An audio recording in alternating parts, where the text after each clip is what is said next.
On the history and future of the academic anesthesia department. At first, I would like to welcome the Dean, Dr. Goldsmith, who is very supportive of the department in all its endeavors.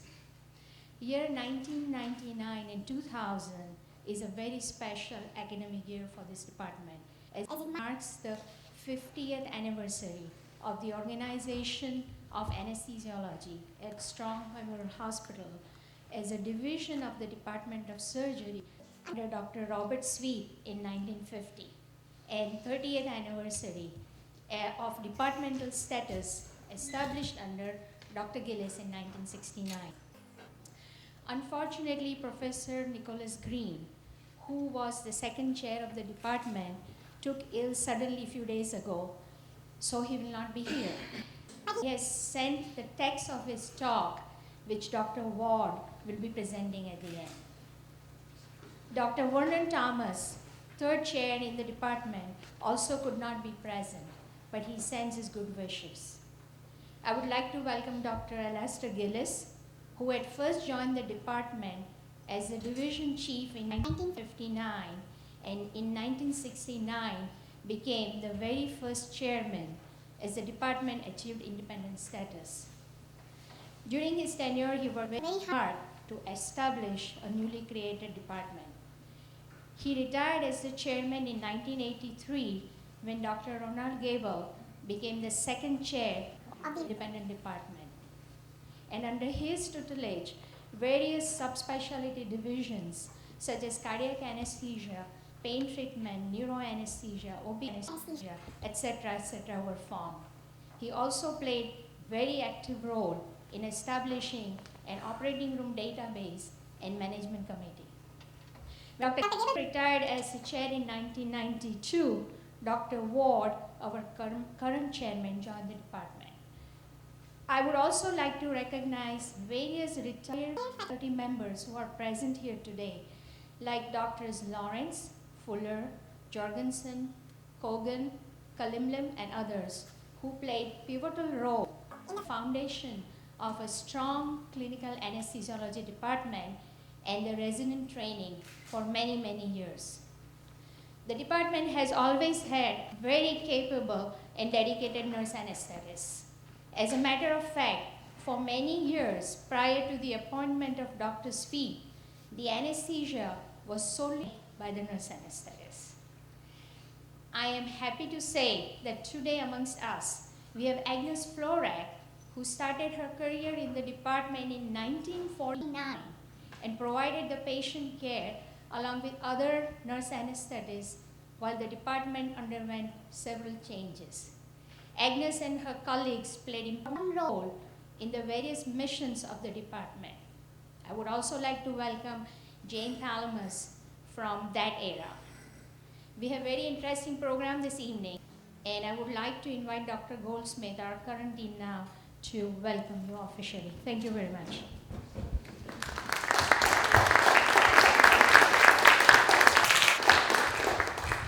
Thank you very much. I'd like to welcome everyone to the university. And I guess I've been here for a long time because I know all the speakers. Just going through. Bob Lawrence. I see him every Saturday morning when I shop in Wegman. Usually between the fish and the delicatessen. Rolly Stevens is a graduate of the school, class of 1938. The year I was 37. I was born in 38. And I think about that one a lot. Alistair, where's Alistair? Oh, Alistair, I've known him from my time on the faculty. And I've been privileged to be dean while Denham is here. 74 years ago, next week, we entered our first class of medical students here, so that this is kind of history time for the school. He was our first dean. And I think all of us as chairs and deans say sometimes, never a lot, woe is me. Isn't it hard? I have to do all this stuff. This guy left Berkeley, came here in the 1920s to start a new school and to convince people to leave Hopkins and other institutions to really start off a great school. And so he probably had a really big, heavy job to do. And from the very, very beginning, the school was committed that we were going to be doing education, we were going to be doing research, and we were going to be doing patient care. Each of those jobs by itself is a full-time job. Doing all three together is really, really hard, and is really the challenge. It's what really makes us great. And I know from just my personal interactions with Denham that Denham has the higher standards for patient care. He brings all of his wonderful quantitative skills and maths and graphs to bear. Is very interested in the whole patient safety issue. And I think a wonderful message for the institution. Denham has, and Ron before him, have made significant commitments of department resources and energy to really bringing significant research into the department. They have reached out to other departments so that they're able to make strengths of the institution, and I think that's been a very, very proper strategy. My favorite places in the hospital is down in the simulator area. I think education is extremely important, and I think simulators, that we would never let any pilot fly who said, oh yeah, I read a book, and I once sat in the seat, and now we'll just take up passengers. And I think the idea of the simulator and how that's going to play out, and all the other ways that we're going to be applying advanced technology to really teach people is really important. And so that I think that that's very exciting. In my spare time this morning, I did a Medline search. And I put in future in anesthesiology. There have been 74 articles in the past 3 years on future in anesthesiology. And obviously some of them are sort of miscellaneous. Some of them are related to finances. Some of them are a little bit more futuristic. If you look at other small departments like urology and dermatology, and it's actually about the same number, 60 to 70. Medicine is really worried about its future and has about 1,500 articles. But that I think it's a time when people are thinking about the future, and I think that when you think about the future, you can either sort of think incrementally, or you can really sort of blue sky at saying, are we still going to be giving anesthetic gases in the year 2050? Is there some, what we're trying to accomplish with our therapies, and are there going to be very different, novel ways we're going to have to be thinking about it? So it's obviously important to think about the past the way you are, and to, I think, just let your minds wander. Maybe the alcohol later on will loosen up those neurons and give you ideas. I wish you all the best.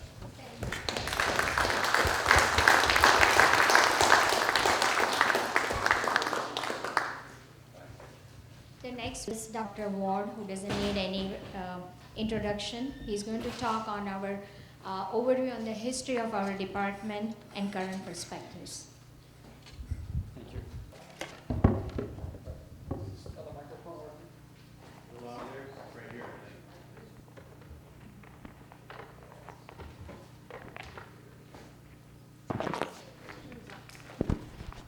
can't stand in one place enough and not wave my hands around. I'll be waving the microphone around. Thank you, Pratima. Thank you, Dr. Dean Goldsmith. I know he had to run, but it is appreciative for him to come and speak to us. The development department at the University of Rochester over the past 50 years has really coincided with really an exciting growth and maturity of our specialty. This evening, in order to recognize the achievements of the department and the development of the specialty, we've put together a program that looks back at our history, but as importantly, ahead to our future. It is our intention to provoke reflection, and I hope that you all join us in the reception to follow in Helenwood Hall to continue the discussion.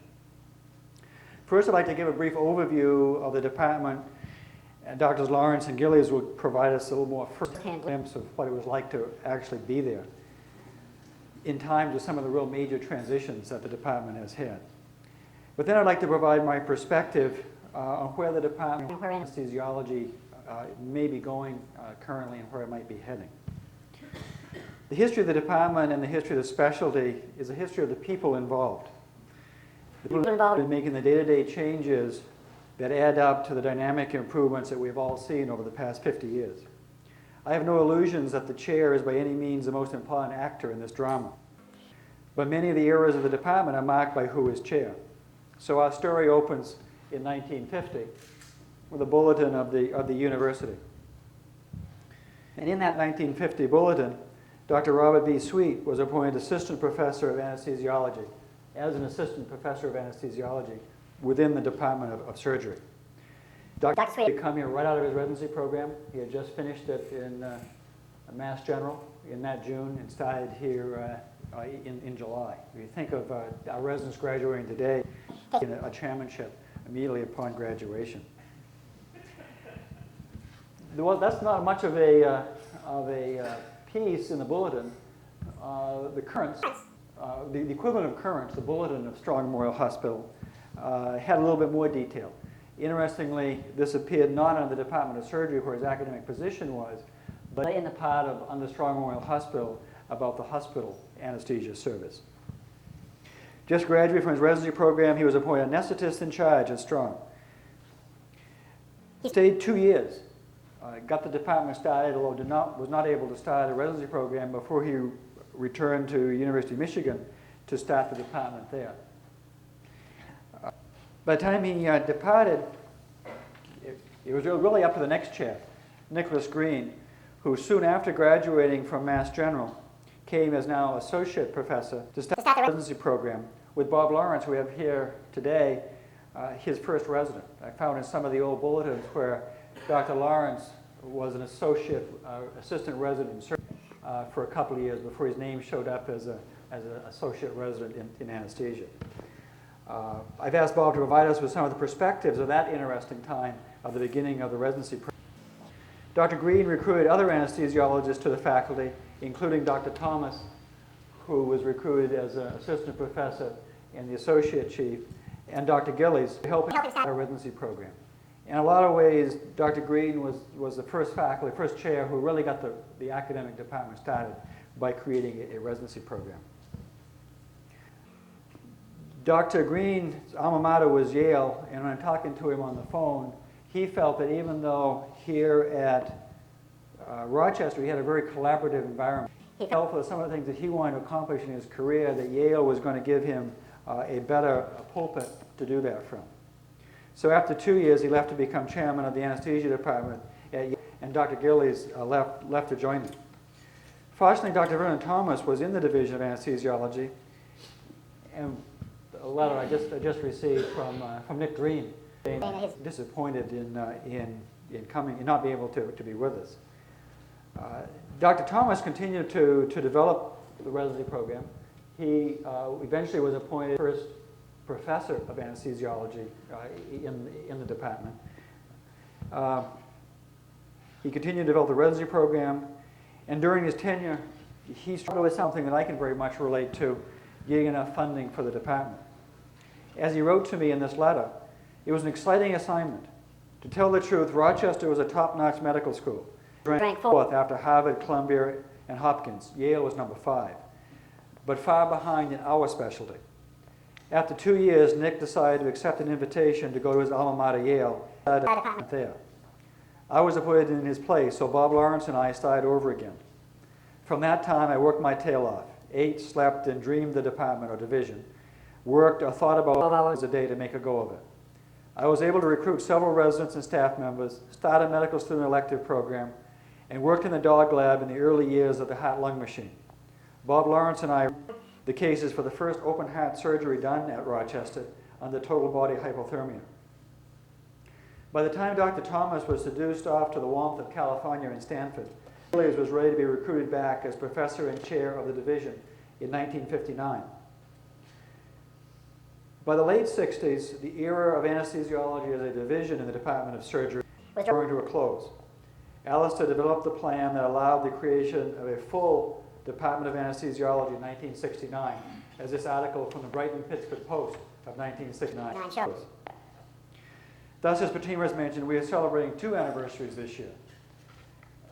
And as Lowell mentioned, there are anniversaries going on both in the medical school and the university. The 75th anniversary of the medical school and 150th of the university. 50 years of physician anesthesia in an academic department, and 30 years as an actual department.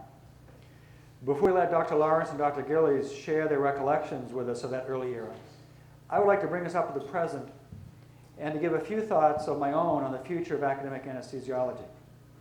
At the end of the program, I'll have the pleasure of reading Dr. Green's talk to you. And Dr. Green, in his usual way, has a fair number of controversial remarks in that talk, so I hope you remember that I'm only the messenger at that point. Really today have to give thanks to all of those who've gone before us, including Dr. Gable, who became chair after Dr. Gillies, so we can boast an outstanding continuing department. Currently, we have approximately 50 anesthesiologists, 18 nurse anesthetists, and almost 30 residents and fellows. We are providing anesthesia for over 30,000 cases a year at Strong, Highland, and Lattimore Surgical Center. We have approved fellowships in critical care, pain, and pediatrics. Our research labs are thriving, and the department is currently ranked 22nd nationally in NIH funding in anesthesiology departments. We have much to look back on with pride and to be hopeful about a strong future. However, these days, there seems to be much discontent in anesthesiology and in medicine in general. As Lowell pointed out, we're not the only specialty considering what the future is going to bring. Dr. Gable and I had the honor to be appointed to an ASA Blue Ribbon Committee on the study of anesthesiology, on the future of anesthesiology. We've had one meeting, and it'll be interesting how the results, actually I want to go back a slide. Be interesting how the results of those deliberations turn out. However, I was struck by an observation that is relevant to the history of our department. All of our early chairs and faculty received training at the Department of Anesthesiology at Mass General. During this time, the early 50s, Beecher and Todd from that department were performing their landmark study on the safety of anesthesia. It would seem likely that many of our early leaders were influenced by both the publication and the ongoing work between 1948 and 1952. The main conclusion of that study was that anesthesia was not safe. Not only was it not safe, but it was probably a public health hazard. That there were many people dying because of anesthesia, but not only that, there was not enough research going into the cause of deaths in anesthesia to warrant it being considered a public health hazard. Many medical specialties have had a defining disease that engages its practitioners intellectually. I believe that over the past 50 years, the defining disease for anesthesiology has been patient safety. That 50 years has really defined the era in which our department started and has been flourished. We have studied physiology and pharmacology. We've invented new monitors and trained new physicians and nurses much better than they used to be. The result is we've cured our defining disease. Patient safety during surgery is no longer a public health hazard. Improvements will continue to be made, but will they be as dramatic in the past 50 years? I think we need to take a moment to congratulate ourselves for taking a disease in the public that was as serious as polio. And like polio having been cured, we've also cured some of the major problems that faced anesthesia before 1950. However, when you cure your defining disease, it becomes a time of reflection to decide what the new direction especially may have to be. I think the next 50 years will be as exciting as the past 50 years have been. I think we're going to have to develop some new ideas on where we can bring our skills to bear and what our opportunities will be. There are many chances for what our new defining disease may be. Some of my own ideas are not necessarily particularly original, but what I hope will spur some people to think about what are the things that we're going to be interested in as the future rolls on. We clearly have not cured pain in all. Chronic and acute pain is still a problem. We may have cured pain during surgery, but we haven't cured pain overall. We may have helped patient safety dramatically, but I don't think the same can be said for all of medicine. Patients are still being hurt by iatrogenic problems throughout medicine, and perhaps some of the skills that we have developed can be put to good use. Pain may be one manifestation of surgical injury, or any kind of injury, and we may have fixed that part of the pain. But there are clearly many other manifestations of injury on other organ systems that we may have expertise to try to help fix. I am sure that you can think of other potential defining diseases for our specialty. This overview has kind of set the stage for a spirited discussion this evening, not only of where we've come from in the past, and as Dr. Stevens will relate to us, anesthesia in Rochester has a very ancient history, indeed. I hope it will set the stage for a spirited discussion both this afternoon and throughout our anniversary year. Thank you very much.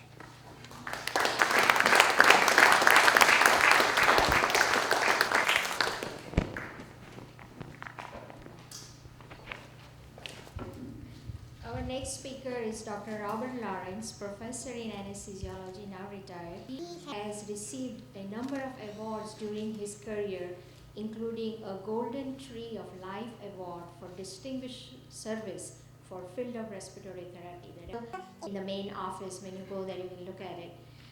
Today, however, he's speaking on an extremely appropriate subject, early residency program. As Dr. Ward said, he was our very first resident of the program.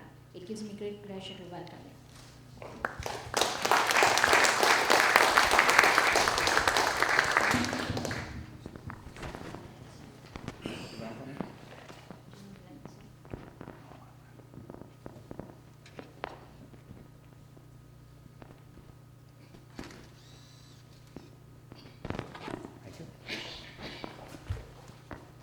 Good afternoon. It's fun seeing so many people here I think I know. Great to see my nurse anesthetist friends who helped me get started in the residency. I have to mention them first because they're first always. Now, I got to talk a little bit about how I got to be the first resident. That's really probably a strange thing for all of you. Nick, D. Vernon Thomas, and Alistair Gillis were the three attendings that I had. I got Alistair the first day I started because that day is a new attending. The other two were there and I had gotten a chance to work into it. How did I get started in anesthesia? What made me go into it? I graduated from medical school 50 years ago. So there are a lot of 50 years running around in here. Became a surgical intern. Stayed here at Strong. Was at the same time decided I'd better join the Army because my wife now, and I were planning to get married at the end of our internship, and we thought we'd take a long-term honeymoon to Japan and take 2 years of Army duty in Japan. This was a good idea, and it allowed me to be a totally undressed resident in, as far as the Army was concerned, in anesthesia for a full year. In fact, I didn't even buy a uniform until very close to in June. Didn't need one, didn't want one. When I got close to the time of finishing my residency, you may remember that in June 25th of 1950, the Korean fracas broke out. Fracas, war, whatever you want to call it. And I knew, of course, that there would be little chance of my going to Japan for a honeymoon. Well, I might get a honeymoon, but no, I was going to be in Korea, no, without doubt. And so, with some difficulty in arranging it, Ruth and I managed to get married on the 4th of July, which we celebrate happily every year, and with fireworks and all kinds of good things.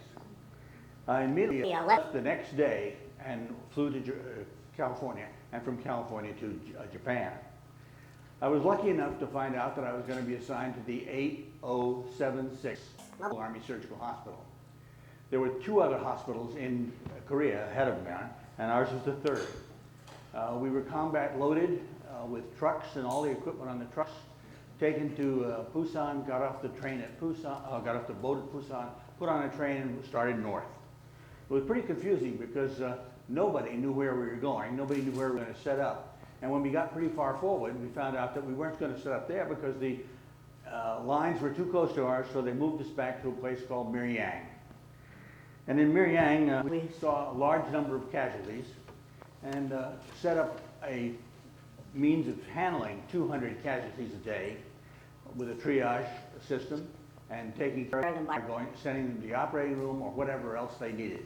We had an X-ray unit which was sensational because it allowed us to define how much damage had been done to operating wounds and how much broken bones we were going to have to deal with. Our idea was to get as many of the patients ready to travel back to Japan so they'd be taken care of more definitively. Those people who needed definitive surgery with perforating wounds of the bowel and that type of thing were operated on at the MASH, and they were transported out as soon as they could. But the majority of the work, as you can well imagine, was from penetrating and perforating wounds of the extremities. And we found that we had to set up a system whereby we could take care of these patients. We had metal tables made out of pipe, which allowed us to bring the stretchers in, patients on the stretcher, and put the stretcher into the table. And we then operated with the patient on the stretcher. We had a little problem, of course, with trying to decide on how we're going to keep these guys from hurting while we were operating on them. So we set up into 2 teams. One was called the anesthetist, and the other was called the surgeon. And I use these terms advisedly because that's just the only name we could give each other. And we split up so that we would work for a half hour or an hour at one of the jobs and then switch off and do the other one. Most all of us had some surgical training, but very few of us had any anesthesia training of any kind. You want to know, was this scary? This was the scariest thing. We did very well. We had no problems at all until the time the Chinese came across the Yao River and broke through our lines in time of Thanksgiving in 50. At this time, we had a lot of GIs lined up just on a floor outside our building. The building was where we operated, and the floor was just where we were trying to take care of patients. It was our pre-op ward, actually. We took patients from there and took them into the operating room and tried to fix them up and get them ready to transport. The principle was to get patients ready to transport without pain if we possibly could. We worked on that valiantly. On the second day, the day after Thanksgiving, one of the soldiers had bilateral compound tibial fractures from a grenade explosion at his feet. He was prepared by bringing from the outside into the inside, was given X number of units of blood. I do not remember and can't talk about it. But was declared ready for surgery and was brought into the operating room. I was not involved with this, thank God. And unfortunately, with the pentothal air type of anesthesia used, he died. I was not the only guy that died in the operating room, and not the only problem we ever had, but it was certainly something that struck me. I think the from that I got interested in maintaining an anesthesia, although later on in the same MASH unit I was told, given the job of taking care of all the orthopedic patients and getting them ready to go back from Korea to Japan. And those that had major femoral fractures needed to have full body casts put on in many circumstances. So I spent the last period of time putting full body casts on. When I got back to the United States, I was sent to Fort Dix. And arriving at Fort Dix, I found that one of my colleagues was there back from the same outfit. And he was a chap who had been doing a lot of the x-ray work in Korea. He said, why don't you put me out in the dispensary and we'll work out there. I wasn't too enthused with the idea of doing any more surgery, classified by MASH program area. Meatball surgery. I don't know whether it was meatball surgery, but it certainly wasn't definitive. So I decided to go to the dispensary, and that turned out to be a a good place to be. In 1952, when I left service, I came back to Strong, re-entered the surgical residency program, and was there for a year and a half. As I was going through the surgical program, I realized that I was not disenchanted, but confused, and ready to think about something else. Had a lot of good experiences in neurosurgery. I had a lot of excellent chances to do things that I had never done before, and was enticed by neurosurgery a little bit. Finally, in July of 53, the chairman of the surgical department asked me to go to Batavia, which is the Veterans Administration Hospital for tuberculosis, about 33 miles from here. He had two reasons for doing so. He needed somebody to go who had some surgical experience and had taken care of patients a lot by himself. And he also said it would benefit me because they did a lot of bronchoscopies there under local anesthesia. And he felt certain that the chief of nose and throat would let me do a fair number of these bronchoscopies, at least anesthetizing the patients and then proceeding. So that's where I went for 6 months. The 6 months before I knew I was going to go into anesthesia. And that turned out to be a very extremely valuable 6 months because the chairman of the nose and throat department let me do 47 by myself, standing over my shoulder admittedly to make sure the patients got well anesthetized and watching to see what the views were as I went to the bronchoscopy. But really a tremendous chance. So I sort of decided that anesthesia was the way I was going to go, and that's where I turned on the 1st of July. I walked into the operating room, and Alistair Gillis walked into the operating room at about the same time, because he was an attending, and so we both started the same day, but entirely different attitudes. Dr. Nicholas Green and D. Vernon Thomas and Alistair Gillis made the whole procedure just absolutely fun. Now, you could say going into an anesthesia room, starting giving a patient anesthesia is fun, you're crazy. But it was fun because they made it so important that you paid attention to what you were doing and that you were taking care of patients and you were doing it. I'll admit that when it came time for coffee, 10 or 11 o'clock in the morning, and they would each come in after having had their coffee and stand looking over my shoulder, I would find 3 very different ways of giving the anesthetic that I was giving. They didn't get to the point where they would stand behind me and argue, but it got close. I'll admit that that was exciting because it just made me feel that they really were interested in what I was doing. The program that they had set up was such that each day they would look over the schedule when they came out and decide what I should be doing. One of them is assigned to run the floor, sort of overview the whole place. And they kept good control of what was going on with all their nurse anesthetists and the people who were giving anesthesia.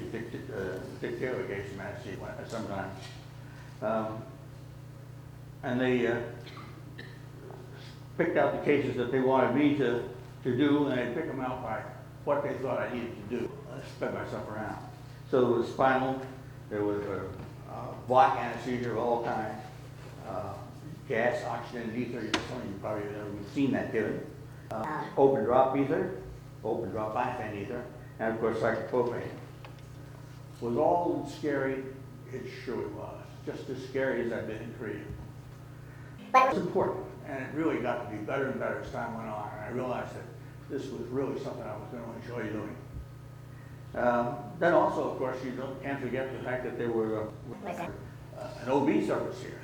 And I found that one of the most important things for one of the doctors was to give ether and nitrous oxide action analgesia for patients who, when they were having labor contractions.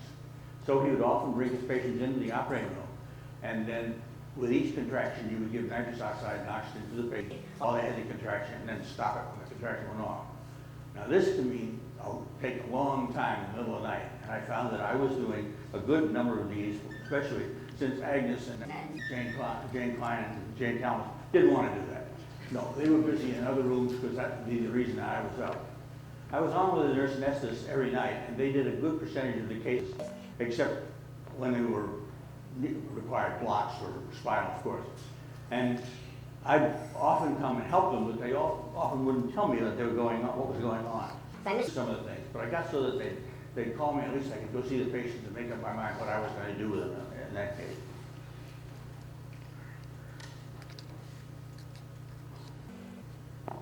Rounds were done by me on as many patients as they'd assign me, and that was always exciting because I got a chance to see patients and talk to patients and know what patients just as they wanted me to.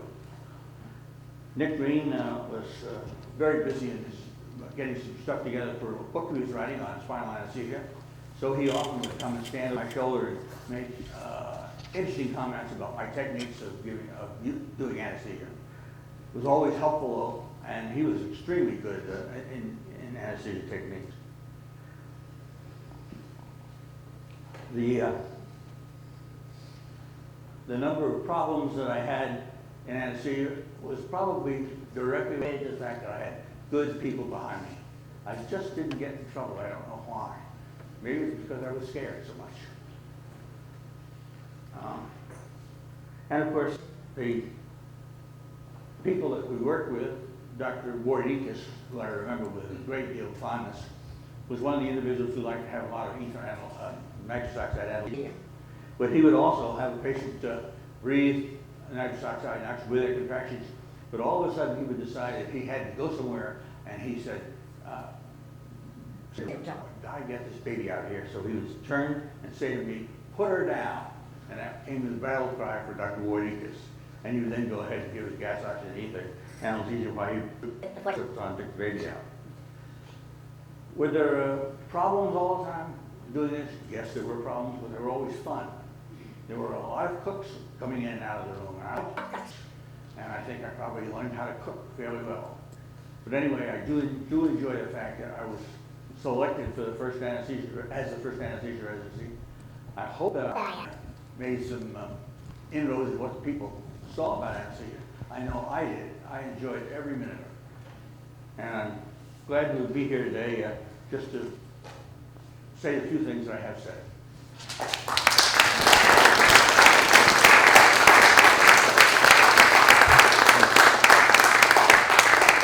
Thank you, Dr. Lawrence. I would like Dr. Gillis now to please come up on the podium. Dr. Gillis was the first chair of Anesthesiology department. Under his leadership, the transition of the division of anesthesiology to the departmental status occurred. He is going to talk about his trials and tribulations during the transition phase. Dr. Gillis.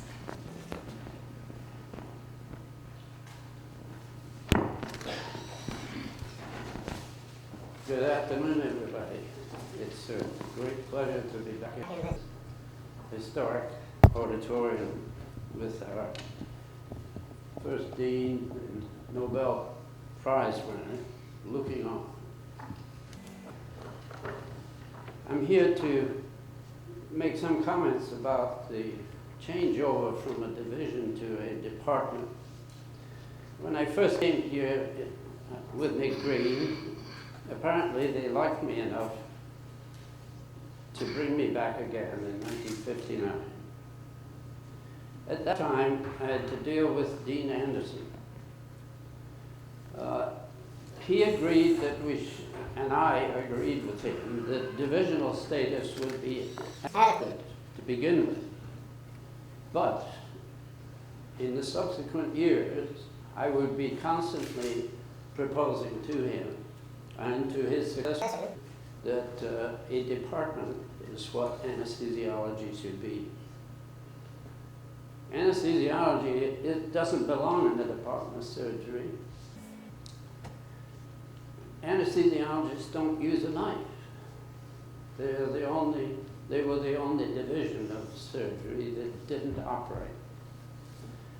Anesthesiology has commitments to many other departments. We had commitments to all the divisions of surgery. We had commitments to obstetrics and gynecology, which was a separate department. We had commitments to the Department of Psychiatry for shock therapy anesthesia. We had commitments in the medical school to the medical students, in pharmacology particularly. So we had to develop a program that was such that the school would have to accept that the department was the way to go. Well, you can't do that when you have 5 faculty, as I had in 1959. We had 3 residents, and we had the number, I could not find exactly the right number of nurse anesthetists. We had sufficient people to provide service as long as everybody was available.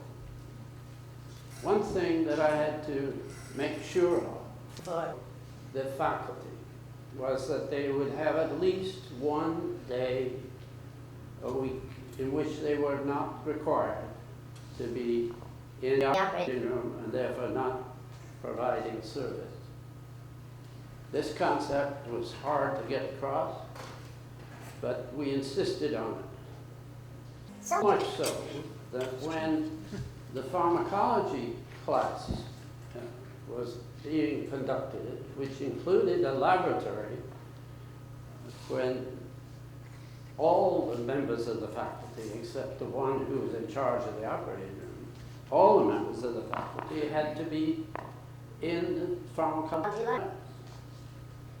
The Department of Surgery and Gynecology and Obstetrics, they didn't like it when their schedule was curtailed. But we insisted. We gave them plenty of notice.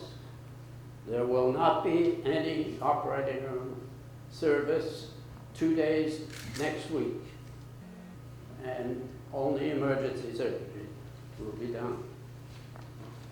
Well, it was a fight, and as Bob Warren says, it's fun.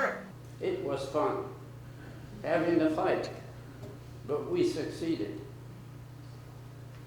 I thought it was so important for the division to establish the fact that we were an academic department, not a service department alone, that other departments in the school had to recognize the role that we were playing. That was especially important in the education of medical students. We had medical students in their second year have preceptorships when they would attach themselves to one of the faculty or one of the residents, and they would get a feeling of what it was all about early in their career, early,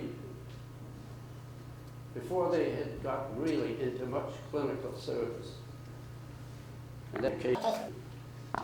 It was when they had just finished pharmacology, when they had a good understanding of the uptake and distribution of drugs. Anesthesia was a very good demonstration for them of the practical aspects of what they had just been learning.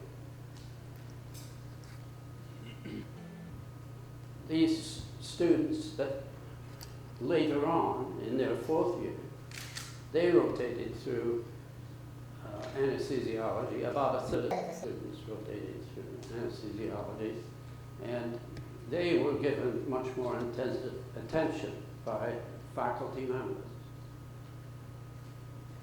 The other thing that was very important to present to the dean was that we now have a department that is really much larger than you thought it was. By 69, in 10 years, the faculty had risen to 14. Now, it may sound to you like a small department compared to what it's like now, but it was a constant struggle to recruit people, to recruit residents, and then have them stay on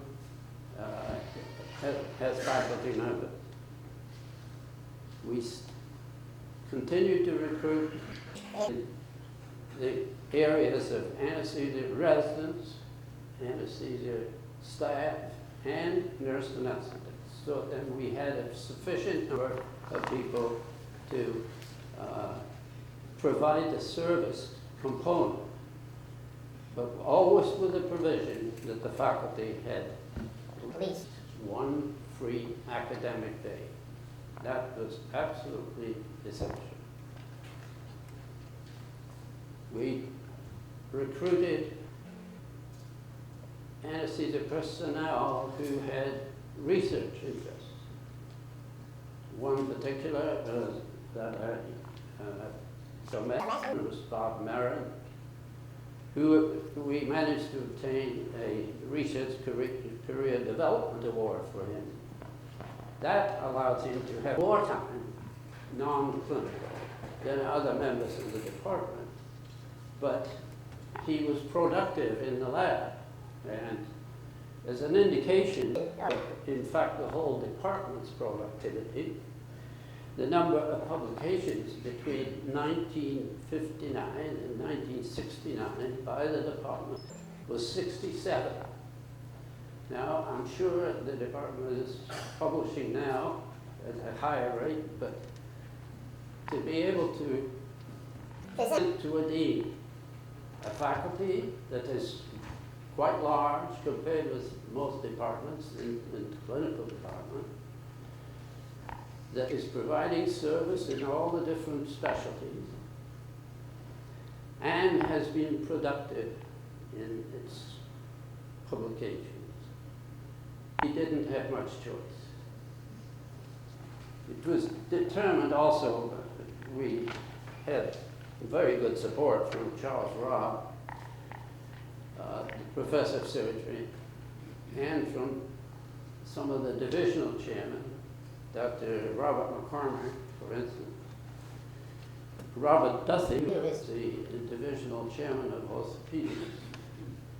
He was a classmate of mine in Edinburgh, both graduating in the same year. That kind of support made it quite clear that the division should become a department. The school appointed a search committee, an outside search committee, which I believe included Dr. Artuzio from Cornell and Jim Eckenhoff, he was an anesthesiologist come dean. He became the dean of Chicago. I do not remember the other members of the committee, but they were very kind and said, "You've got a guy there. Make him the chairman." So it was a struggle. It was fun. It was hard work. What I'm so pleased to note, and I think this is one of the reasons why it was a successful process. We have in this room the five original faculty: Bob Lawrence, Frank Colvin, Sven Jorgensen, Jim Fuller, and myself. And that's what made it successful, because we had continuity and we were all friends. Each did his own job, his own little area of expertise, but we succeeded in getting us a good department. Now, to conclude, I want to make a little comment about Nick Green. I'm very sorry he didn't get it. He persuaded me to come to this country.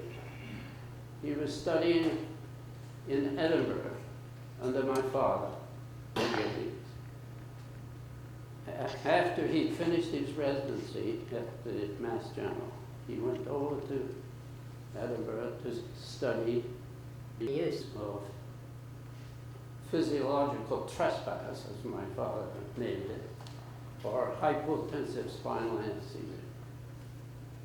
And when I was home on leave from the Air Force one time, about, I think it was July of 1951, he said, "What are you going to do with him out of the Air Force?" I said, "Well, I haven't made any plans yet. I'll probably get back into Edinburgh and have another year of residency." He said, "How would you like to have a year of residency at the Massachusetts General Hospital?" I thought about it and I said, "That's a very good idea. Then when I come back to Britain, I'll be much better trained than anybody and all the rest of my colleagues." Well, I never got back. I cashed the return half of my ticket. Albert Faulkner at the Mayo Clinic called me and asked if I'd like to take a fellowship there for a year, so I did that. Nick Green came to Rochester and he asked, "Would you like to come to Rochester?" And that's when I met Bob Lawrence, as he has stated. And Nick Green took me with him to New Haven, so we worked together as chief and assistant chief at the Grace New Haven Hospital for 4 years before I finally came back here. I just want to conclude by saying I'm sorry that Nick isn't here. I talked to him on Tuesday. He sounds like he's much improved over what it sounded pretty bad before. I think he has had a minor stroke, but he just didn't want to come and risk this. I'm just sorry he wasn't here. I've been looking forward to hearing his comment. Thank you.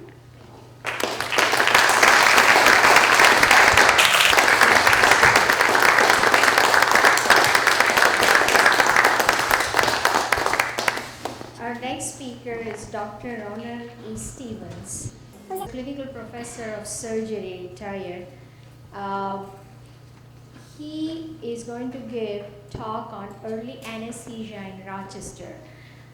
He has earlier given a talk on history of anesthesia and the Rochester connection, and we are all very excited to hear what Dr. Stevens has to say. We thank you very much for accepting our invitation to participate in this celebration. Dr. Stevens, please.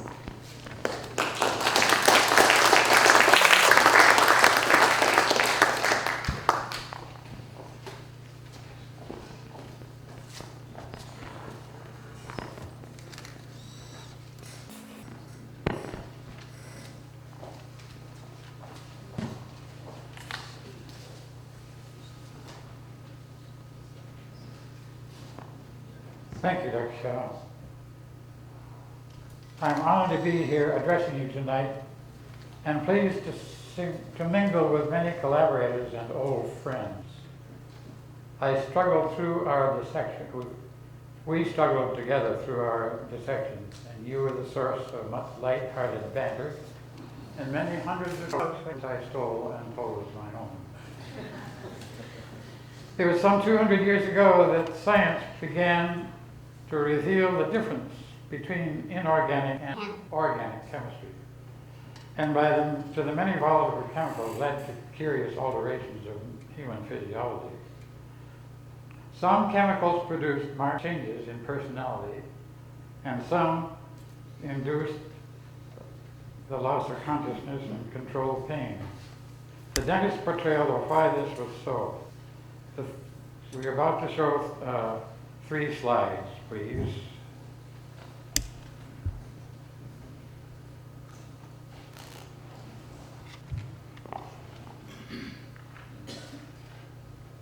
The first 2 slides coming up offer a graphic portrayal of why this was so. The third slide, taken from a book by Dr. Henry Lyman, is only one of 3 pages listing chemicals which tantalized the experimenters. It was nitrous oxide gas, loss of self-control, and led to such ridiculous antics as to give it the name of laughing gas.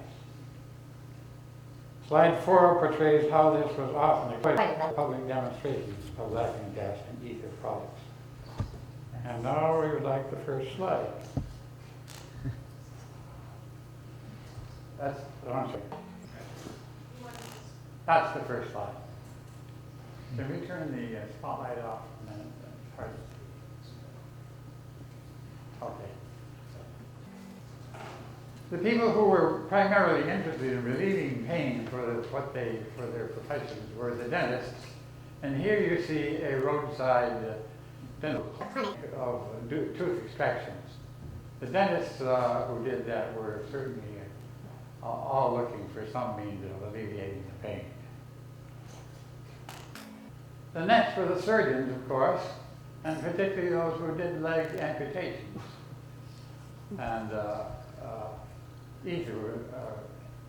anesthesia was a great blessing to these. This is one page of 3 separate pages listing chemicals, organic chemicals that were being considered as possible anesthetics. This is from a book by Dr. Henry Lyman, a physiologist, in 1880. And it's a very valuable source of all these. But look at all the different substances that they used. Some of these did produce narcosis, and some of them indeed produced death. Yes, I am deeply indebted to Dr. Joseph McDonald, former chief of neurosurgery, for permitting me to use his files as a source of information about the Rochester connections with ether anesthesia. It was he who researched the actual documentation of ether having been given for a painless dental extraction here in Rochester by a medical student by the name of Clark in January of 1842. Clark held a towel soaked with ether over the mouth of a patient known as Miss Hobby. Put her to sleep, and Miss Hobby's teeth was extracted by Dr. Elijah Pope. Clark went on to become a physician and surgeon. He became a protege of Rochester's famous Edward Mott Moore and practiced as his partner here in Rochester for several years. He moved during the Civil War and was cited for his meritorious service to the sick and wounded soldiers. Later, he became a highly respected practitioner in the Chicago area, but he never made claim to have been the initiator of anesthesia.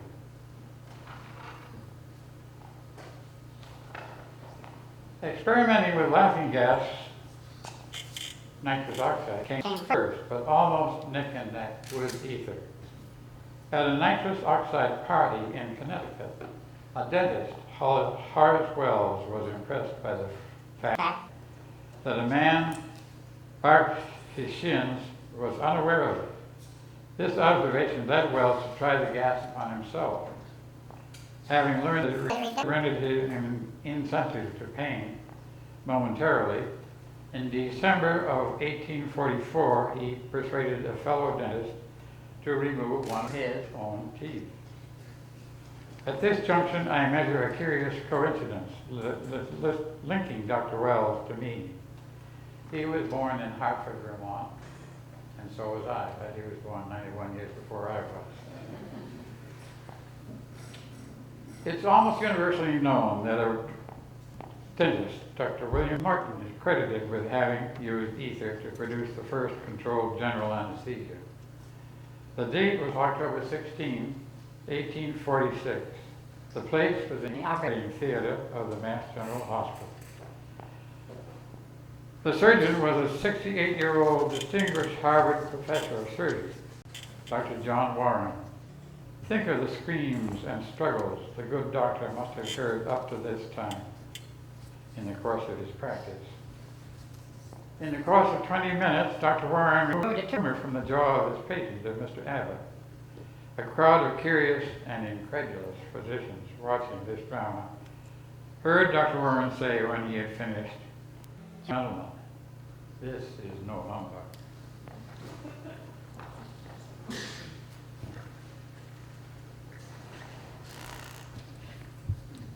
This portrays an amusing portrayal of laughing gas and the fun that they used to have with it. They used to put on shows and charge admission and offer laughing gas to anybody who volunteered.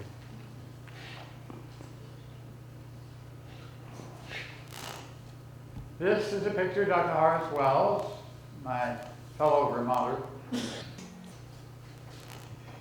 This is a picture of Dr. John Morton, Dr. William Morton.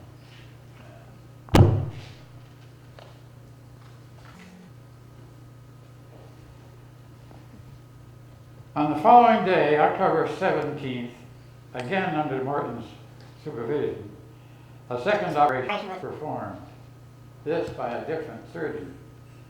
The dramatic reality of painless surgery was thus repeated. It was indeed no humbug. During the next 2 weeks, shockwaves engulfed the Boston medical profession.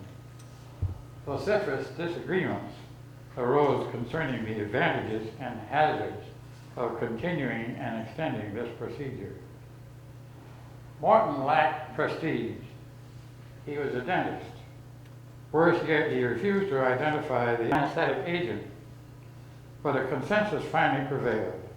On November 18, 1846, came the official sanctions from the medical profession via an announcement in Boston Medical and Surgical Journal. Morton's fame seemed certain and immortality assured. But alas, as the Romans observed long ago, sic transit gloria mundi. This apoplectic conquest of pain, initiated a tidal wave of human interest and reaction. But first, there could scarcely be much understanding of communication until it had a name. Morton, sensing the possibility of reaping enormous wealth for his labors, concealed the true identity of ether. He named it lithium and called its use lithionizing. With legal advice, he promptly patented the use of lithium according to his method. Notwithstanding this, the name anesthetic and anesthesia was suggested by Dr. Wendell Holmes and was substituted and subsequently adopted by everyone as more appropriate. Morton extended his patent to include the apparatus which he had devised for its use. Those patents proved to be an albatross around his neck for the rest of his life. He was severely ostracized for his intent to profit from a discovery which by its very nature seemed rightfully the property of all mankind. The use of anesthesia spread rapidly, not only in the United States, but all over the world. News of it reached England on December 17, 1846. There was a time warp in communications. Awareness of the patent arrived after the procedure had already been used. Enforcement became impossible. Occasional attempts were made, but these only worsened public opinion of Morton. Many years later, he gave the patents the patents to the U.S. government. This when he was faced with the enormous complexity of anesthesia to be used during the Civil War. Wounded soldiers needed anesthesia when they faced the horrible alternative of surgery without it. News of anesthesia's discovery did, of course, promptly bring Morton adulation and fame. Just as promptly, however, it aroused green monsters of jealousy. Several persons claimed priority for themselves. Dentist Horace Wells, a physician and renowned scientist, and also professor of Harvard, Dr. Charles Jackson, and another physician, Dr. Crawford Long, who lived in Jefferson, Georgia. Wells was an intimate of Morton's, and for a while his partner in the practice of dentistry. Actually, Wells put on a demonstration of anesthesia under nitrous oxide at the Mass General Hospital on January 17, 1845.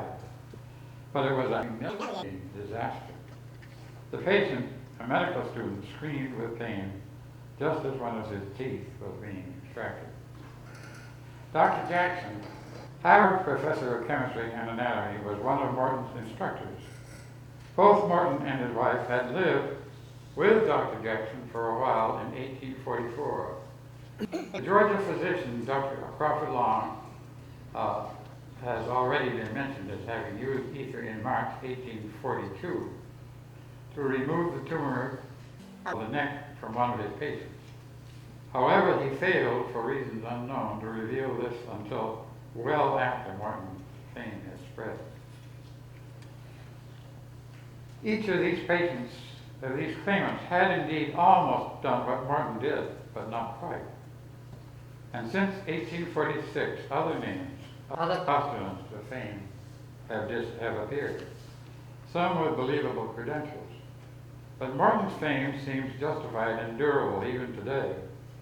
His scientific curiosity, courage, and vision did not quite match his. Naturally now, therefore, we focus our attention on what sort of a person Morton actually was and how he got where he did in the annals of famous people. And here we enter the Rochester scene again. His biographers are legion, and their numbers are growing. They all agree that his genius was slow in bursting through some thick clouds of callow and confused mediocrity. He was born in Massachusetts, August 9, 1819. He lived for only 49 years and died July 15, 1868. Proof of his presence in Rochester is available in some of Rochester's public library journals of local history. Following Dr. MacDonald's lead, I checked them. Written comments about his presence in Rochester are not flattering. We know that he was interested in chemistry and that he was present at some of Dr. William Clark's frolics. But ponder the following commentary about him published in February 11, 1841 in the Daily Democrat. And I've seen a copy of this paper, and it's true. Quote, the good people of Rochester know enough about the nice young man alluded to in the subjoined article from the Baltimore Clipper to be justified in cautioning others to beware of him as a vagabond at least. And we believe an arrant knave. We knew him when he did bid fair to become an ornament to the world. But his goodness was like the morning cloud, and his evil hour, in an evil hour he yielded to the devices of the deceiver. And led on by the prompting of unrestrained passions, his last state, it seems already worse than the first, and under circumstances which rendered him already worse than the first, and under circumstances which rendered the possibility of his ever being reclaimed almost hopeless. This pompous editorial then identifies the villain as William T. G. Morton, who owned some Rochester property, got into financial ruinous business deals, and left town under duress. His association with our brick church is mentioned thus. He, Morton, mingled with brick church in this city, probably the better to carry out his frauds, but he was soon suspended and excommunicated for debauchery and profanity. This is the discoverer of ether anesthesia. After Rochester, Morton turned up in Baltimore as a student at the Baltimore College of Dentistry. At age 23, he set up a dental practice near Hartford, Connecticut with Dr. Horace Wells. Wells was a well-established dentist of exuberant character, ambitious to make a fortune. He had just invented a new solder for fastening artificial plates to teeth. Morton's growing interest in chemistry was a natural complement to this. He borrowed $1,000 from an old lady in Boston to help explode this solder. Morton and Wells moved to Boston, where they established a practice in Tremont Row. Wells patented this new solder, but official sanction of its safety was needed. This is where Dr. Charles Jackson comes in again. Jackson, a preeminent Boston scientist, was hired to examine the solder. He certified safety Promptly thereafter, the two dentists vigorously advertised the newly improved teeth, quoting Jackson's approval. However, the dental partnership floundered. Morton split and moved back to Hartford, Connecticut. By dint of hard work and innovative techniques, his dental practice thrived. In May 1844, he married a highly respectable lady named Elizabeth Whitman and relocated to Boston. Morton earned a decent living as a dentist, but aspiring to become a physician, he commenced studies at the Harvard Medical School. As such, he came again in contact with Dr. Jackson. Jackson taught chemistry and anatomy in the medical school. In order to understand later events in Morton's life, it is crucial to hear about these early relationships with Jackson. From the moment it became evident in 1846 that the prestigious Boston surgeons had credited Morton as anesthesia's discoverer, Jackson's jealousy drove him to use every means of his considerable power to deny Morton that distinction. Claiming that Jackson had taught the whole concept of ether anesthesia to Morton, Jackson assailed Morton's character relentlessly from 1846 to the time even after Morton died in 1868, but never succeeded in denying Morton his fame or his efforts. Jackson's paranoia finally landed him in a Boston insane asylum. He spent the last 7 years of his life. Wells also became depressed and demanded from brooding over his own failures. It was said that he continued to experiment with various volatile chemicals, became addicted to inhaling them, and one day in January 1846, in New York City, he threw sulfuric acid on the faces of 2 prostitutes. This landed him in jail, where he committed suicide while practically the influence of chloroform. He was only 33 years old. Crawford Law made a restrained, low-key claim to its priority in a letter to the Georgia Medical Society in 1849. However, this was largely ignored. Meanwhile, Morton's Boston supporters in November 1847 had petitioned the U.S. Congress to reward him for a discovery. Predictably, Congress formed a special committee, and of course, the several claimants pleaded their own merits. Morton had almost won the day, but Jackson's merciless opposition persuaded Congress to hold off. And such as they did, and such they did. For the next 6 successive Congresses, the issue of who really did discover anesthesia came before the special committee and was talked to death. In June 1854, Morton petitioned the Secretary of State and the President, Franklin Pierce, to force the committee to make its distinct decision.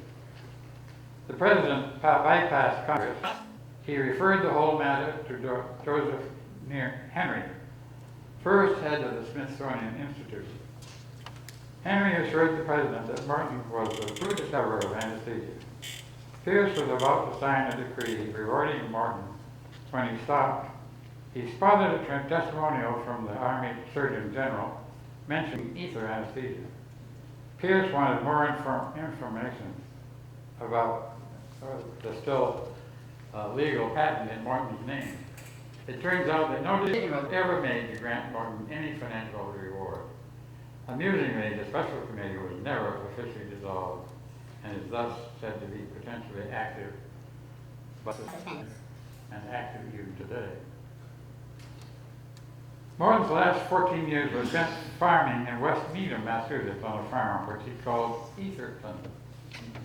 He was a successful farmer and earned great admiration for what he raised and cultivated. But serious financial problems spoiled his peace. He once more contacted the President, Mr. Pierce, having considered Morton's patenting of anesthesia, persuaded Morton to institute a suit against the United States government. And as a mere formality, Morton's lawyers selected a certain U.S. naval doctor, Dr. Charles Davis of the Marine Hospital near Boston. But Davis did not consider this a mere formality. With the help of Morton's arch rival, Dr. Charles Jackson, this legal action boomeranged into such a financial disaster that the farming farm fell into very hard times. Meanwhile, the Civil War came along. This gave Morton a respite. He was drafted as an anesthetist for thousands of in the Army. His services as such are recorded with gratitude in the annals of the Civil War history. The war ended in 1865. Morton returned to the farm at West Needham, but his arch enemy, Jackson, continued to haunt him. On July 6, 1868, he received a registered letter from New York. Inside was a copy of the Atlantic Monthly resurrecting Jackson's claims. Full of bitter libels, he became severely agitated about this and took off for New York to do battle.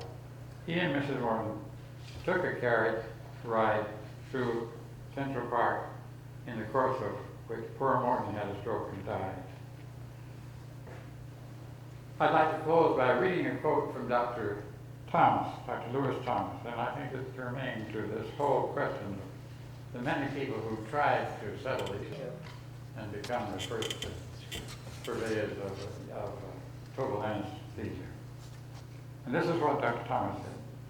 The human brain is the most public organ on the face of the earth, open to everything, sending out messages to everything.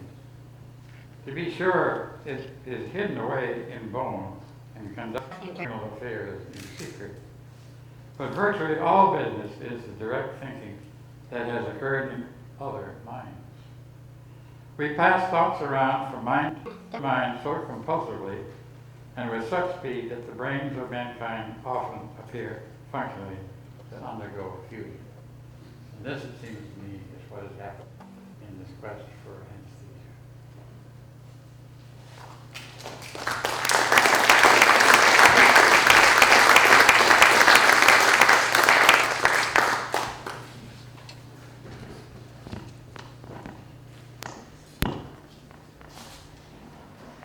Thank you, Dr. Stevens.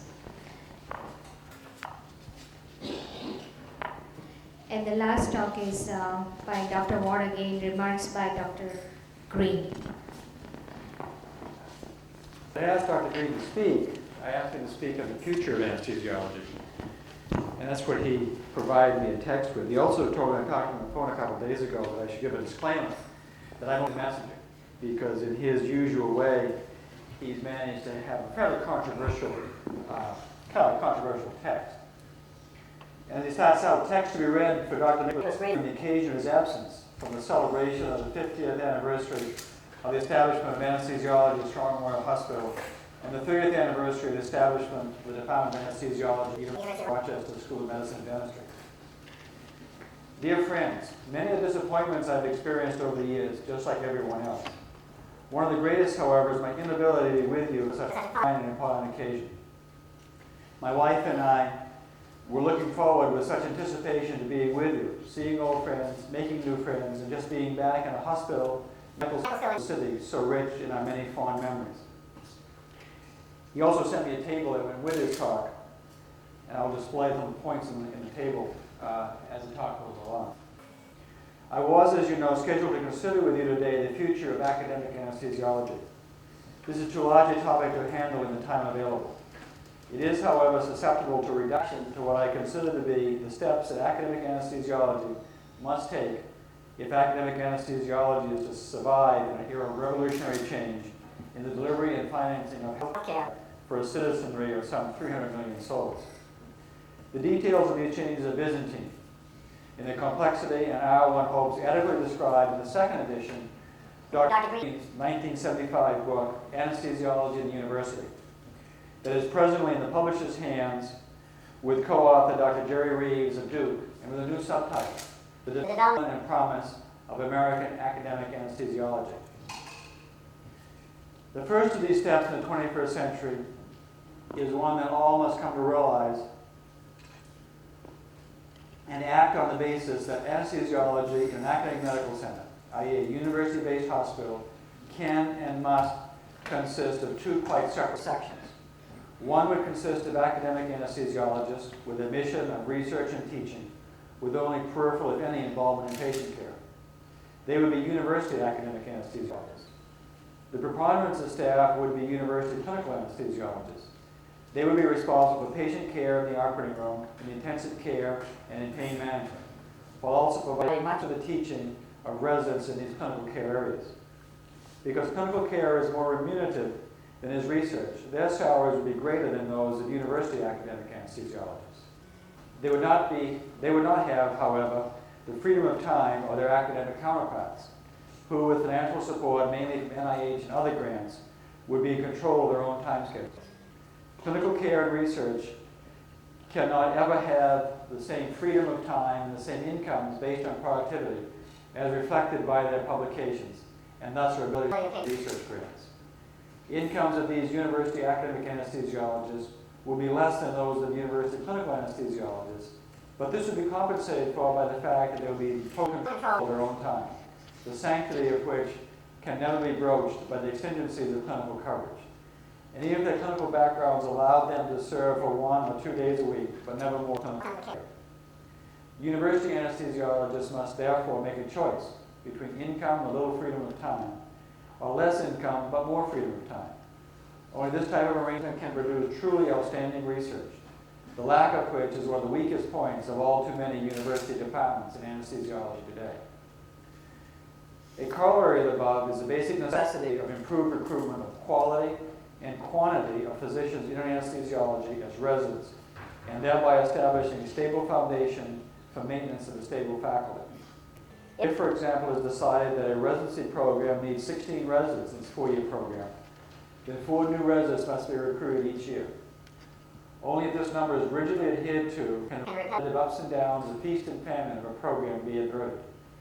If only 3, not 4 quality resident applicants are available, it is far better in the long run to fill a temporary vacancy with, yes, a CRNA, rather than filling the vacancy with a candidate who you know in your heart is not really the quality that you desire, that you deserve, need, and want. Similarly, if you've already recruited 4 top-notch beginning residents, any additional qualified resident applicants must either be rejected or if one is accepted, then the desired number of residents to be recruited must be permanently increased by 1. Quality and quantity of resident staff cannot be maintained over the years if the number and quality of residents change each year. Furthermore, a touchy point indeed. We must, whether or not we like, ultimately restrict our residents to graduates of American medical schools. Yes, there are certainly graduates of overseas schools who make excellent residents. Heavy reliance on them is, however, to quote difficulty in the recruitment of obviously better U.S. graduates. It is sad, but it is true, that there is an inverse relation between the number of U.S. medical graduates and the number of foreign medical graduates. There also exists a conspicuous relation between the amount, the quality, and enthusiasm of teaching of American medical graduates and the recruitment of U.S. graduates as residents. It is without any doubt whatsoever that the best sources for recruitment for quality residents are the medical student and one who owns medical school. Their recruitment must include consistent senior staff who are really enthusiastic, who get along with and inspire medical students. How much time should be devoted to teaching medical students? My experience has been that day to day, about 1/3 of the time dedicated to teaching residents should be spent in the teaching of medical students. In intensive care, obstetrics, pain management clinics, large audiences of students in pre-clinical years and conferences, etc. Teaching in the OR should emphasize pharmacological and physiological principles, not machines and how minds work. The chair of any academic anesthesiology department also has, I believe, responsibility of becoming so well acquainted with entering residents that in their first year, any and all residents who might be interested in going into serious research, that is, 2 years spent in a basic science research program, whether in the department itself or more frequently, and probably better, participating for 2 years in one of the increasing number of basic science interdisciplinary research programs, such as, for example, those involving neuroscientists, pharmacologists, cellular and membrane physiologists, etc. These 2-year breaks from clinical residency can best be taken between their 2nd and 3rd years, or between their 3rd and 4th years. One of academic anesthesiology deficits is the paucity of basic scientists in their ranks. Recruitment as above should be emphasized to help correct this void in our specialty. Recruitment of first-class residents also requires that all university anesthesiologists, academic or clinical, absolutely must totally avoid all too frequent self-induced isolation and monasticism in a university medical school. The notorious parochialism of anesthesiologists is exceeded, in my experience, only by one other medical specialist, creating the wrong image of who we are and what we do. University anesthesiologists must, for their own good, break up warm and comfy cocoons and mix with the rest of the medical center and its inhabitants. Mix with medical students so you know them and they know you, and ditto with the faculty of other disciplines. Eat lunch not in the OR, but join medical students, interns, surgeons, and anyone else, non-anesthesia in the hospital medical school cafeteria. Attend grand rounds in other departments. Go to their M&M conferences. Attend lectures by their visiting professors. Again, know and be known. And if the main campus is in walking distance of the medical school, get to be known there too. Volunteer as advisors for pre-med students and in many other ways. At a different level, anesthesiologists should help burnish a sometimes tarnished professional image by expressly prohibiting shift mentality in the operating room, as represented by the relief of an anesthesiologist taking care of a patient as evening approaches and normally it's time for him or her to go home. If the surgeon can stay until the end of the surgery, so too an anesthesiologist stay with his or her patient until the patient is settled down and recovered or intensive care. To do otherwise is totally unprofessional in the eyes of many. The above are steps, major and minor, that academic anesthesiology departments and their faculties might well, in my opinion, pursue to the fullest, all the better to promote the academicity of our specialty. There also, however, lies ahead the potential of a major change in medical education, a change that, though surely highly controversial, merits at least consideration as a gathering of medical academicians such as this. This proposed 21st century change centers around the role of universities in medical education. As we all know, the present forms of medical education, initiated in 1910 by Abraham Flexner, has a would-be physician exposed to 4 years of university education, followed by another 4 years in the university's medical school. At the end of these 8 years of university education, the university then gives him or her their MD. This does not mean, of course, that he or she is a doctor.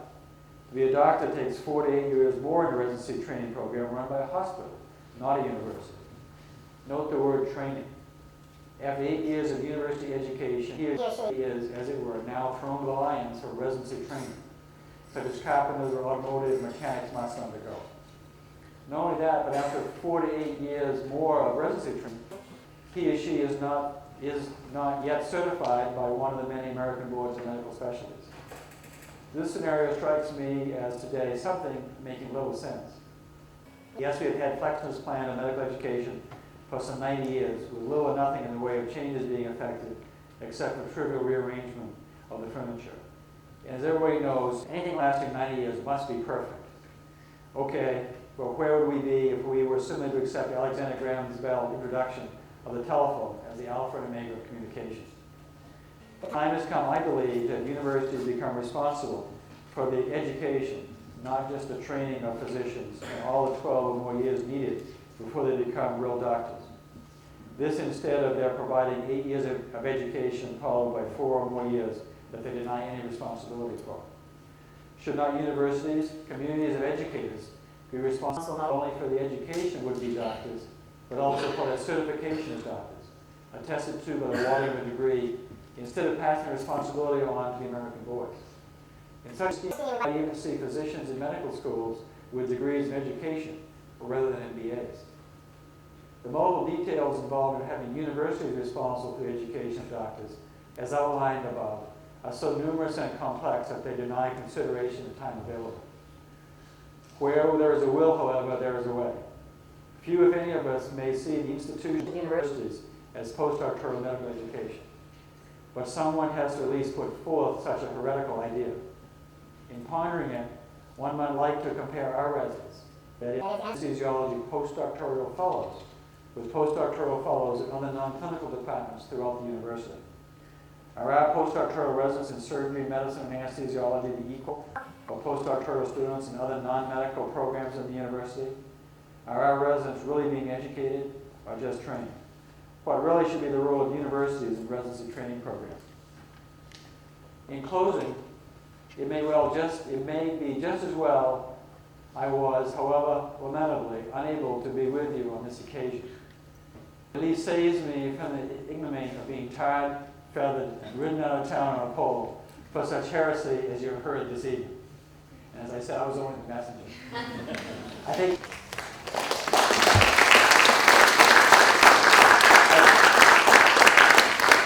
I wish you could have had electronic hookups so Nick could have heard that. I'm sure I couldn't deliberate it here as he could. Some of his ideas are in fact controversial, although I was pleased that some of the ones that we've struggled with in our department and tried to initiate. I think some of the things that he's done for us, both as a department, especially in general, is something we should be thankful for, and I think we can all wish him a speedy recovery. Thank you.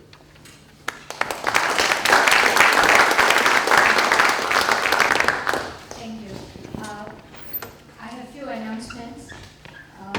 One, of course, immediately following this, we have reception at Hanwood Hall. At least everyone should come there.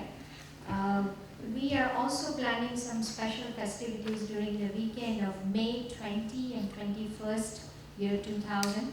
Please mark your calendars.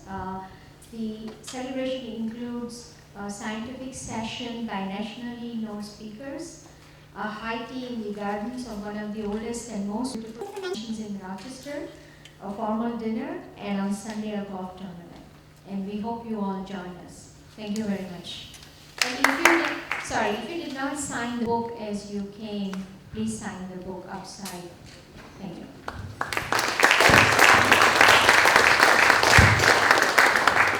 See you all in Elmwood Hall for hors d'oeuvres and wine.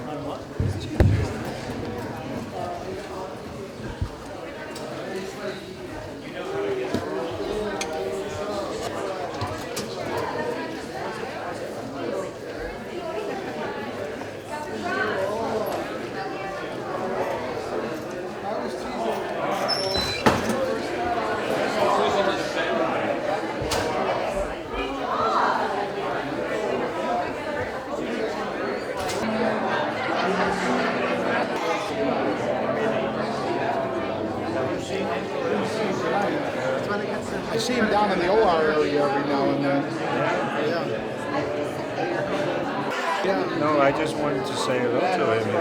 Yeah. I saw him. Yeah, he's still involved. Thank you. You want my autograph too?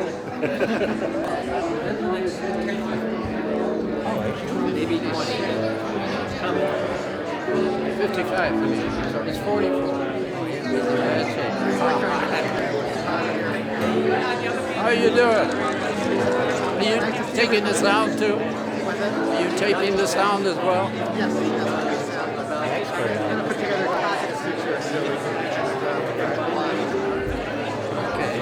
Public advocates say is that re-credentialing is too little too late. They don't take another exam equivalent to the original board exam. Are we on candid cameras? Little evidence that in fact being board certified. Well, it's great to be back and see all the good faces. It's good to stop and take notice of where we've been. Even We should stop more often and smell the roses. And this is one of our department's first real good crack at that. So I was delighted to come and see all my old friends and residents. And you, David. pilots every Thanks 6 for- months. Just every year. They have to get into a simulator and show that they can do it. That's what I was saying. Now, how do you? I've worked with now dozens of anesthesiologists. How do you determine who's good and what's good? For, the yardstick. Yeah, that's your limitation.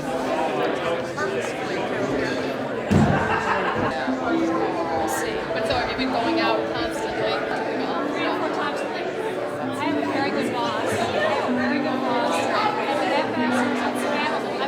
You're going to have yes.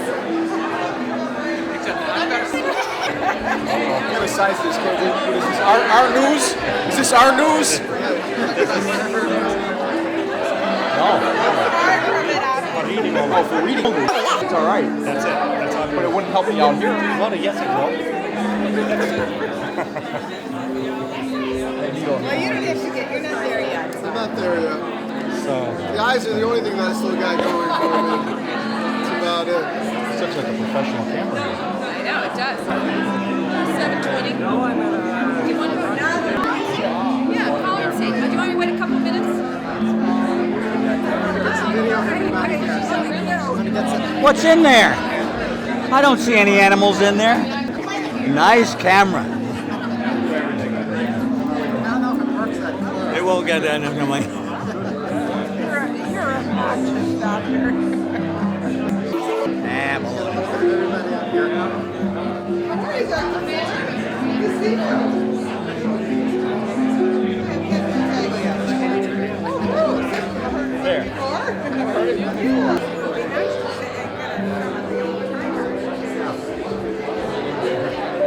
Nick, I hope this finds you in better health than we were. In fact, your being able to talk to anybody is great. I wish you could have been here so I could have talked to you because, you know, I just remember those days when you came into the room and leaned over my shoulder and said, "What are you doing?" And I never knew what to answer.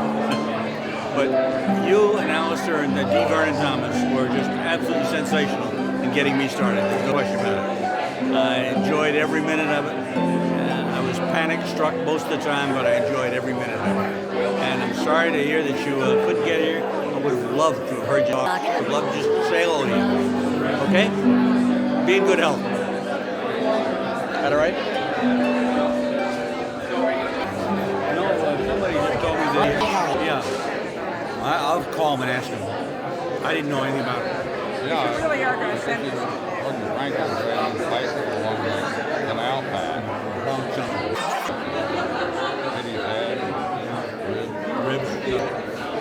Well, this is Jim Fuller. I was almost your resident. That's enough. Rob called the benefits office and he said, our policy is people receive their full pay for any days. Don't even think about it. Too close. Don't even think of it. Is there it's closer? Oh no, I don't even want to speak. I'm going to leave. And he's going to take away. He never changes. Turn it off, turn it off. Dr. Zimmerman. Hello. Hi, somehow, yes. I think I must have retired when you started your residency. Was that No, I came here 15 years ago as an appendix.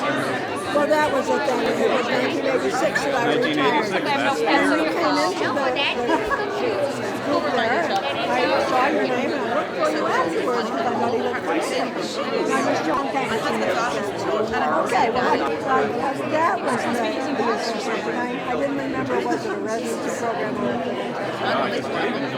So actually, they wanted me to be in August.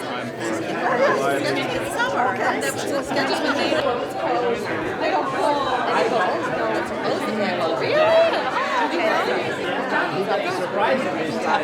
Really?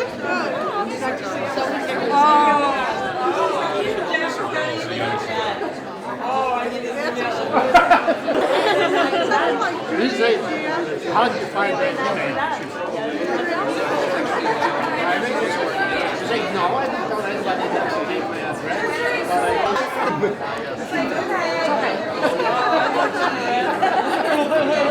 You knew at once. I said, he said that he just gave it to one.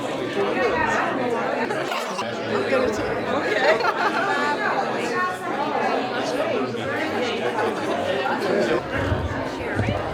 Sherry's doing fine. Did Alistair?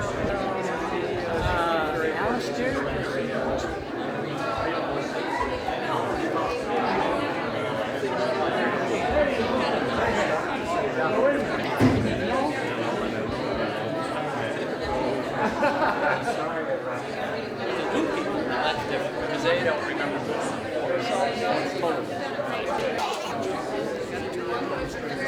Sometimes, and now Nobody else. Okay, you got it. Oh, yeah. His wife just died recently. Yeah. In winter, right, so. It's wee stuff. Yes. About that.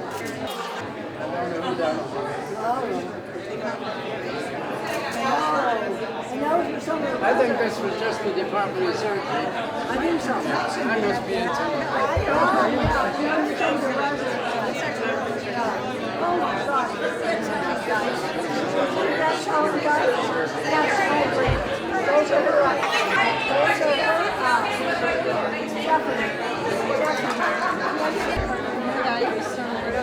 Everybody change. Not everyone can do it, but Not everybody wants to. some of them don't want to. But if you're in an academic club, there are other things to do. And they must be given lots. That's right.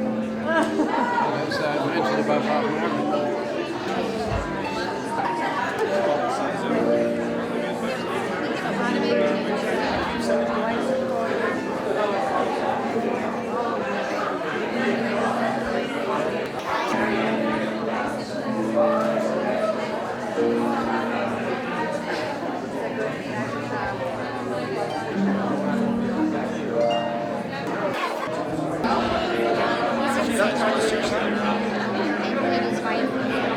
Apartment in Dubai, and I'm just talking, I need some kind of investment into this is the rental, and I will be a Renaissance officer. Somebody else's story, and I got to meet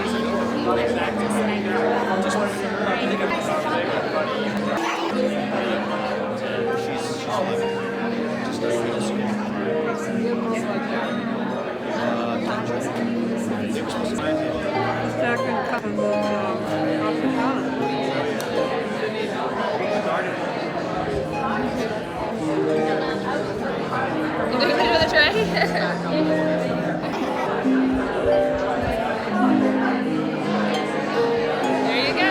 Would you like one?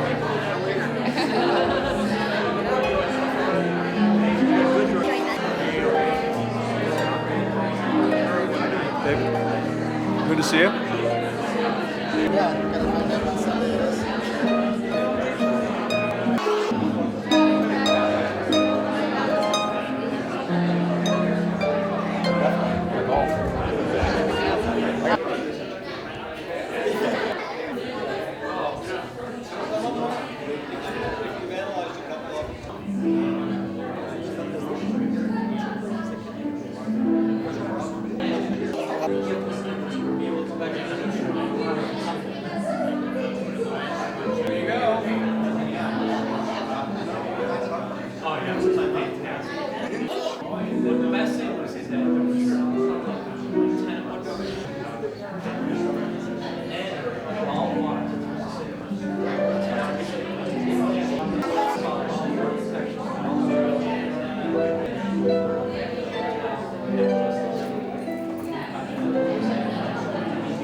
There's a very nice fruit plate here.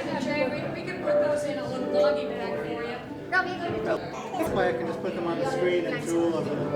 No, we've already planned to take them into your, since we've paid for it, right? Might as well take it to Yeah, that's true. In different ways. Very different ways. Social point of view. Oh, I told him I'm going to have to get a different date for it. Well, I'll tell you what, I'm not going to do for the next $40 celebration with him. I just can't wait till this is over.